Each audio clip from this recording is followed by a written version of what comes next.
નમસ્કાર ખેડૂત મિત્રો, હું છું ભરતસિંહ સાવડા અને આપ જોઈ રહ્યા છો ભરતસિંહ સાવડા ખોડલ ફાર્મ. મિત્રો, હવે આપણે વાત કરીએ કે કેટલી તારીખ સુધી હવે આપણે ઉનાળુ વાવેતર કરી શકીએ. તો મિત્રો, હવે આજે 12 માર્ચ થઈ છે અને હવે આપણે વાવવાનો સમય સહેલામાં સહેલો એન્ડ ગણી શકીએ ને તો 20 માર્ચ સુધી આપણે મગ, અડદના ને એવા વાવેતર કરવા જોઈએ. તલના વાવેતર તો હવે ન કરવા જોઈએ, પણ બીજા કોઈ પણ શિયાળુ આપણે વાવેતરમાં લેટ થયા હોય તો હવે ઉનાળુ વાવેતરનું આરંભ રાખવું જોઈએ કે ટાળવું જોઈએ. એનું કારણ છે મિત્રો કે હવે જે આપણે અત્યારે 12 માર્ચ થઈ ગઈ છે અને 20 માર્ચ સુધી જો વાવેતર કરીએ તો 20 મે સુધીમાં આપણે કદાચ ને થોડું ઘણું કે 2-5 દિવસો વધારે લેટ હાલતો હોય, 2 મહિના માથે જે આપણે 5-10 દિવસો પાક હાલતો હોય તો પણ આપણે જે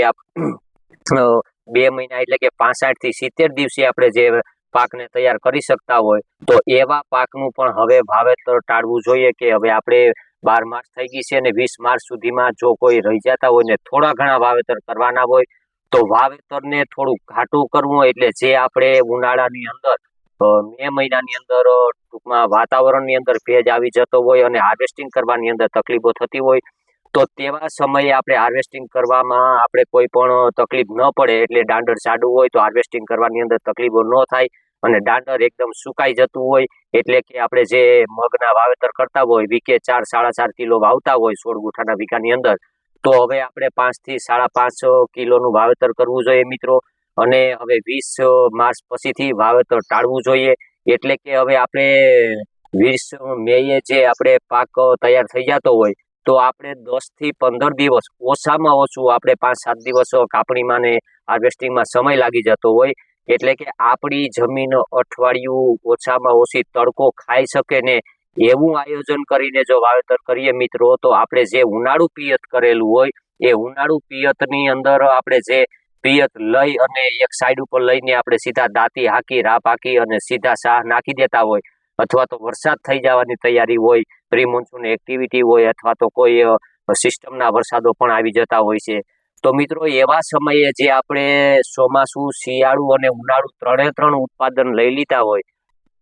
પછી આપણા જે પાક લેવાઈ ગયા પછી આપણી જમીનની અંદર જો ઓછામાં ઓછો અઠવાડિયું, 10 દિવસ કે 15 દિવસ તડકો ન મળે તો આપણે જમીનની અંદરથી ભેજ ન ઓછો થવાના હિસાબે આપણે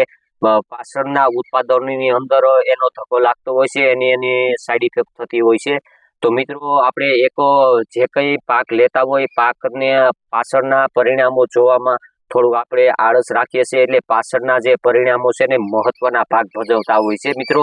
તો કોઈ પણ પાક આપણે વાવતા હોય પાકની અંદર જે ઉત્પાદન લેવાઈ ગયા પછી આપણે 8 થી 10 દિવસ અથવા ઓછામાં ઓછો 12 થી 15 દિવસ જો જમીનને તડકો મળી જાય તો જે આપણે કઈ પાક લીધો હોય એ પાકની માઠી અસરો ન પડે એ માટે થઈને આપણે થોડી કાળજી લેવી જોઈએ મિત્રો. તો હવે જે કંઈ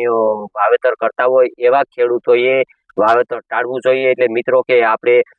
સમય વધારે લેતા હોય એવા પાકનું પણ ન વાવેતર કરવું જોઈએ અને જે આપણે 60 થી 65 દિવસે પાકી જતા હોય એવા પાકના વાવેતર કરવામાં પણ 20 માર્ચ પછી ટાળવું જોઈએ અને એવો આગ્રહ રાખવો જોઈએ કે આપણે પાછળથી કોઈ પણ તકલીફો ઊભી ન થાય અને આપણે જે ચોમાસું પિયત છે એ પણ આપણે